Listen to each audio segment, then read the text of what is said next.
Assalamualaikum warahmatullahi wabarakatuh.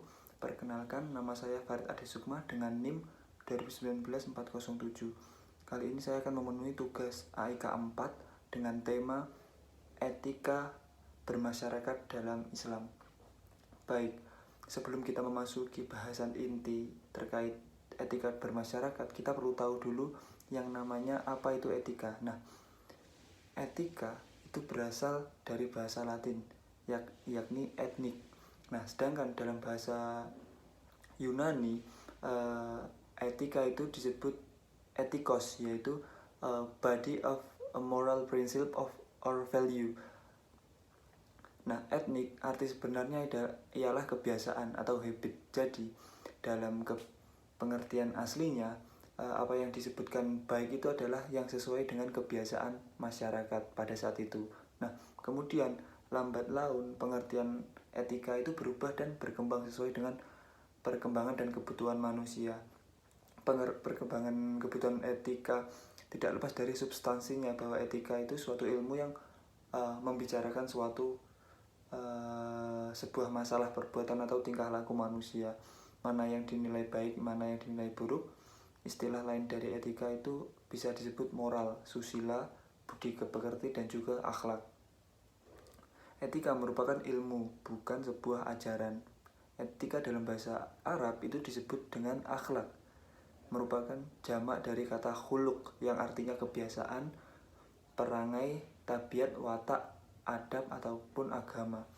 Nah, jadi pengertian dari etika itu secara umum adalah kebiasaan yang sesuai dengan kondisi di masyarakat. Jadi etika itu lebih ke kebiasaan ataupun kondisi yang ada di masyarakat. Nah, seperti itu. Kemudian kita akan lanjutkan dengan bagaimana kita hidup di dalam masyarakat menggunakan etika. Nah,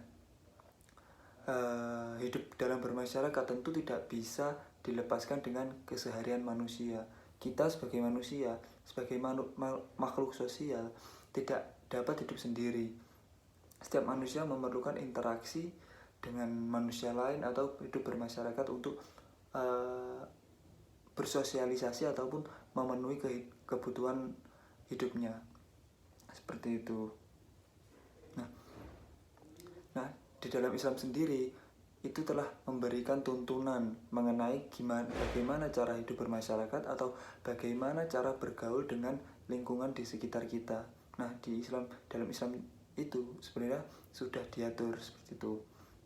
Nah, di dalam Islam sendiri kita juga diajarkan bagaimana etika kita dalam bertetangga, etika kita dalam beradab, bertamu, dan menjadi tuan rumah, bagaimana cara kita menjalin hubungan persaudaraan, hingga mengenai pergaulan antar sesama manusia. Nah, berikut ini adalah prinsip etika dalam hidup bermasyarakat. Nah, yang pertama tentunya ada etika bertetangga. Nah, etika bertetangga ini dibahas dalam Al-Quran surah An-Nisa ayat 36 yang artinya, dan sembahlah Allah dan janganlah kamu mempersekutukannya dengan suatu apapun, dan berbuat baiklah kepada kedua orang tua, kerabat, anak-anak yatim, orang miskin, tetangga dekat dan tetangga jauh, teman sejawat, ibnu sabil, dan hamba sahaya yang kamu miliki. Sungguh Allah tidak menyukai orang-orang yang sombong dan membanggakan diri.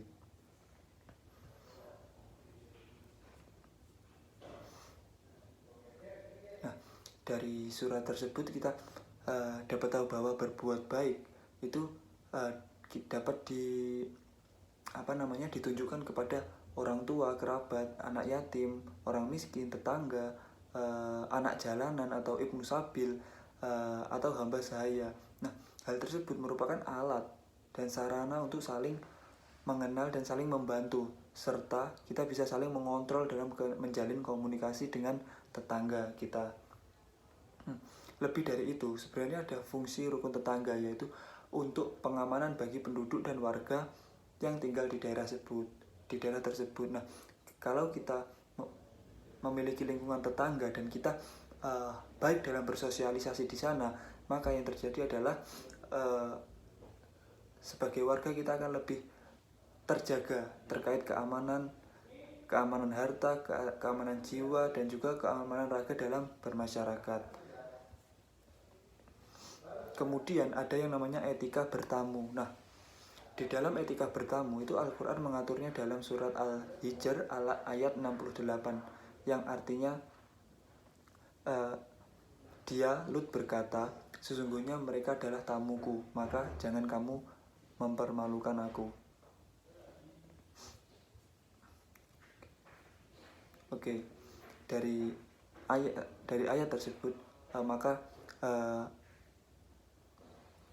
bisa kita ketahui bahwa Nabi Lut dengan membuat lafaz tamu sambil menunjuk bahwa tamu-tamu tersebut merupakan orang-orang yang berkunjung dan harus dihormati. Nah, seharusnya pelayanan terhadap yang bertamu, dan bahwa beliau memberikan contoh rasa tanggung jawab pada tamu karena mereka berkunjung untuk menemui beliau. Nah seperti itu. Sebenarnya kalau kita etika dalam bertamu dalam Islam sendiri, saya dulu pernah belajar ilmu agama yang sebenarnya tamu itu dapat menjadi pahala untuk kita, dan ketika dia pulang itu tamu itu dapat membawa dosa untuk keluar ke rumah, tetapi tamu tersebut tidak mengambil alih dosanya, seperti itu.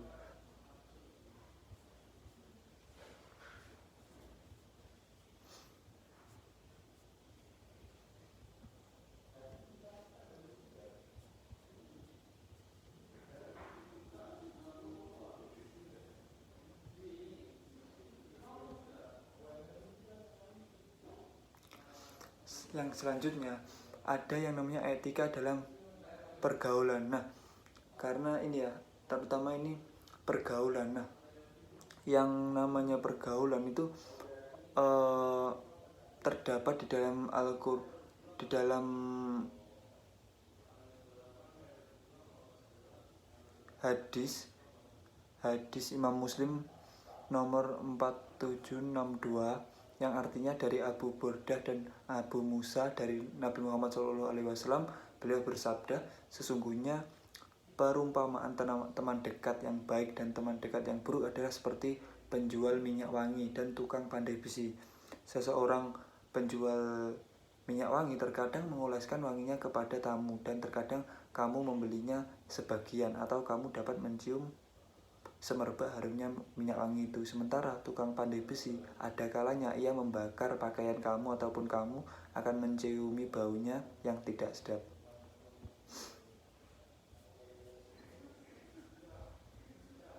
Nah, dari hadis tersebut kita dapat tahu sebaik mungkin memilih teman agar tidak salah pergaulan. Nah, tata kerama juga harus diatur.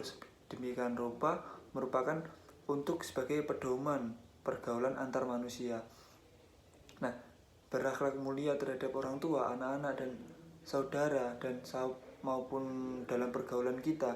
Nah, itu perlu kita lakukan karena itu sebenarnya sebuah ajaran dari agama Islam yang tentunya menuntun untuk kita menjadi masyarakat yang lebih baik dan saling tolong menolong, seperti itu.